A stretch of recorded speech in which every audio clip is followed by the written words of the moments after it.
Okay, na mpenda mtazamaji wa Trending Bongo la kotea nyingine hii hapa kwa producer nguli kutoka Tanzania S2Keys.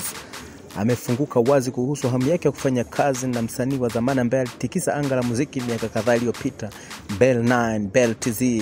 Kupitia Insta story yake, S2Keys ameandika, I wanna make a R&B EP with Bell9.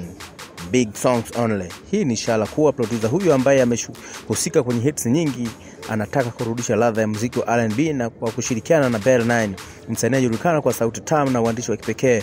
Bell9 alikuwa gumzo kubwa miaka 10 iliyopita na bado ana heshima kubwa kwenye game. Huwezi kutaja muziki wa R&B bila kumtaja Bell9. Hawa ni moja kati ya wasanii ambao walisimamisha sana muziki huu. Hebu imagine hapa S2Keys na hapa Bell9. Unahisi EP hii ukifanyika Bell9 atarudi mjini ama itakuwaje? Toa maoni yako. Ciao.